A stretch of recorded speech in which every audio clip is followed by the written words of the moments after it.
isolation. Not answering phones, not going places they normally go, and just backing off from everything. Taking down their Facebook pages. Facebook has been partnering with the National Suicide Prevention Lifeline Network to flag for certain words, different phrases, and then to make that referral as a friend to get that Facebook user connected with someone at the National Suicide Prevention Lifeline Network. So that's very helpful. Also, the Arkansas Crisis Center in our state has online chat, and several individuals have chatted online with the crisis intervention specialists and said, hey, I'm really concerned about my friend. This is what they put on Facebook, and to help get help that way. So we're very thankful that Facebook is getting involved and taking a more proactive role in helping young people at risk, because that is the way that many people drop hints.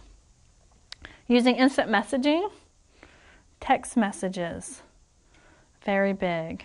If a young person comes to you and says, hey, look at this message that my friend just sent me, I'm concerned about them, it can be very serious. So to know and recognize that as a very serious sign, a late warning sign.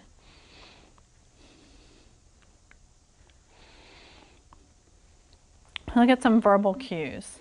I wish that it was always that easy that a person at risk for suicide would come to you and say, I wish I were dead. I am going to end it all. We would all know exactly what to do. It would be just as if I were standing up here in front of you and I turn purple and I grab my throat. You all would go, oh, she needs a Heimlich maneuver, she's choking. If everyone at risk for suicide was as clear as that, we wouldn't need all these training efforts, but often it's much, much more subtle. I'm tired of it all. You'd be better off without me. What's the point in living? I'm done. More subtle cues. But to listen for those. And you feel it in your gut. If you feel in your gut, then to go ahead and ask. The risk factors. And please refer to this in your handout or look at the screen.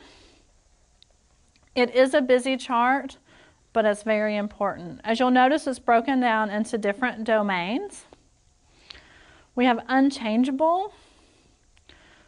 We have ones of serious concern and acute. They fall in family, individual, and environmental. One that I'm going to point out to you, and I do encourage you to print this and save this slide, is sexual orientation. You'll notice that it falls in environmental and social. It doesn't fall under personal. The research that's been done, there is absolutely nothing about being gay, lesbian, bisexual, transgendered, questioning your sexuality that makes you more at risk for suicide. What does make these individuals more at risk is the perceived or real isolation, abandonment, bullying, things that occur after. So keep that in mind. Yes, individuals who are gay, lesbian, bisexual, transgendered are higher risk for suicide, but that's a social risk factor.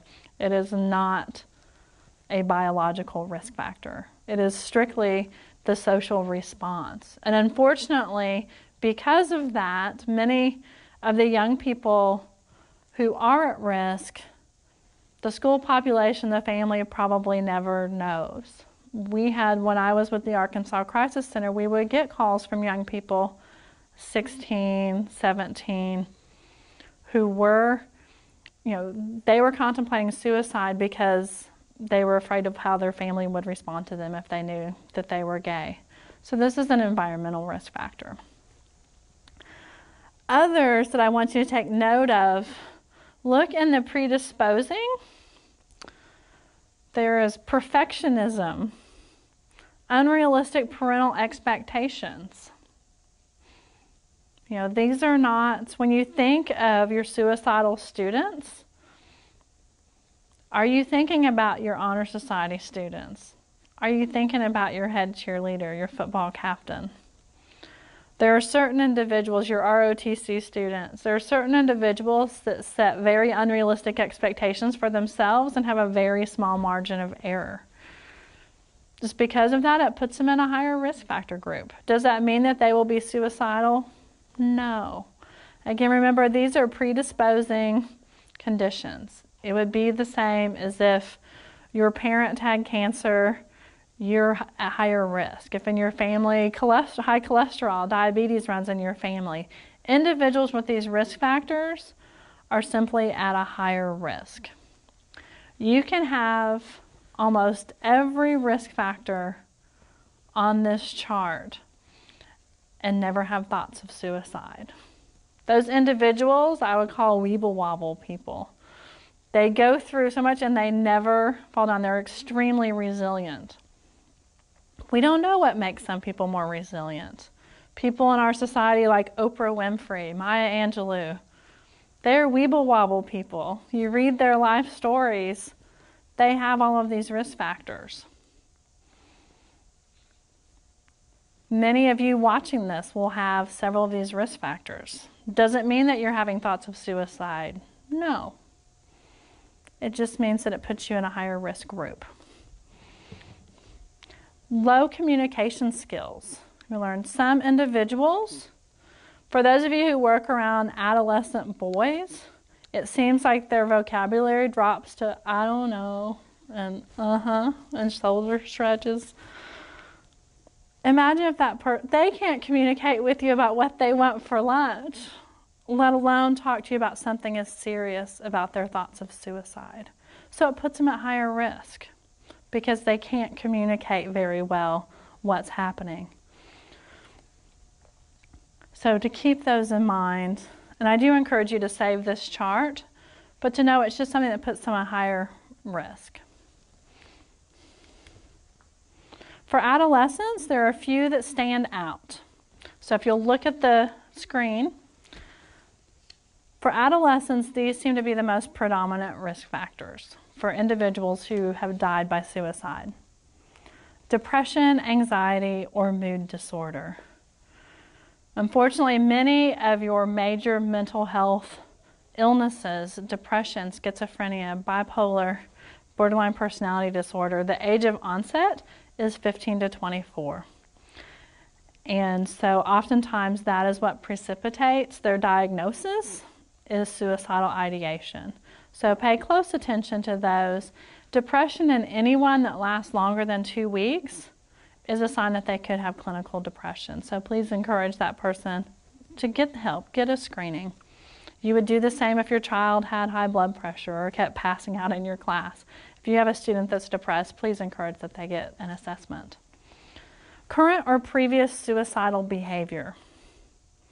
Now, this may seem like a no-brainer, but oftentimes, as you remember, it gets missed. If you have an individual who feels it is just a cry for help and that talking to someone about suicide may plant the idea, although they're exhibiting suicidal behavior and they have in the past, it may be missed as a risk factor. So please keep that in mind. An individual who has attempted suicide in the past is much more likely to attempt suicide again in the future. Just as if my mother who had a heart attack last year is much more likely to have a heart attack than myself because she has an underlying condition. It's the same with suicidal ideation. Someone who has suffered before with that is much more likely in the future. Being a victim of sexual and emotional abuse.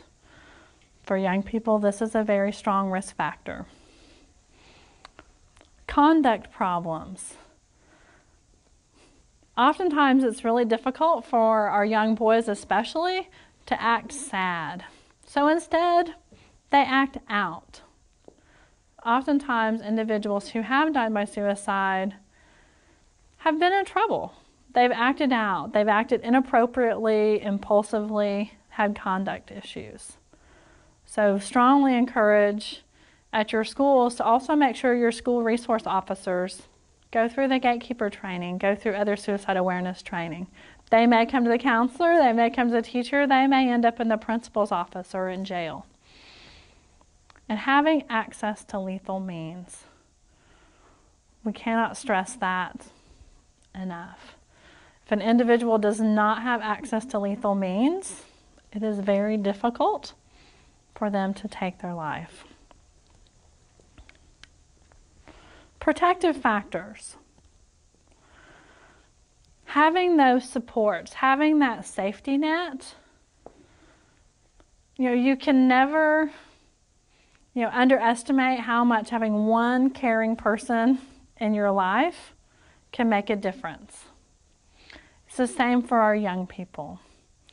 There have been principals in our school. We did a training in a very small school district.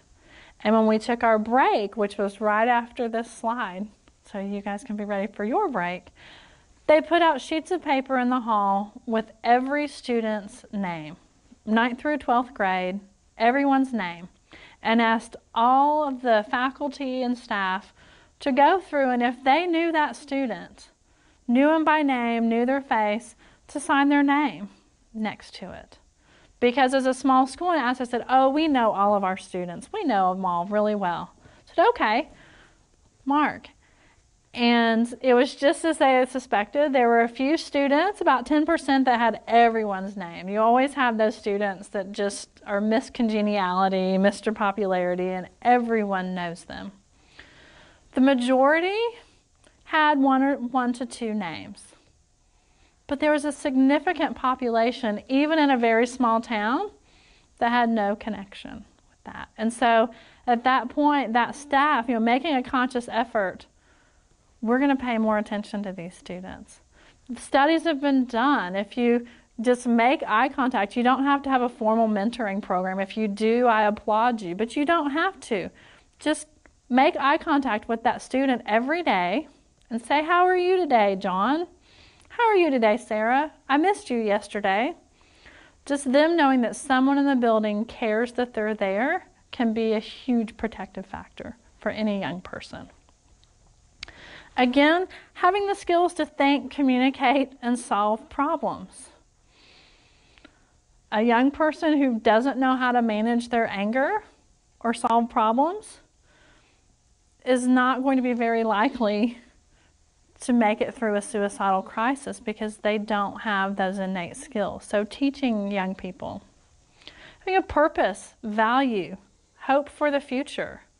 Individuals with plans for the future are much less likely to do something that will interfere with those plans. Those personal characteristics, those weeble wobble people, those people that seem to just walk through the fire and no matter what, they're always healthy, positive. If we could bottle that up and give that to everyone, that would be phenomenal. I know research is going on. They're studying the serotonin level in the brains of individuals who are suicidal. So hopefully in the next 10 years, it'll be wonderful. We can do this presentation again and say, well, yes, if you think someone's at risk, you take them and get a blood test, and then you know. Some people have it and some people don't. Some people need more outside supports. And again, having a safe environment, restricted access to lethal means.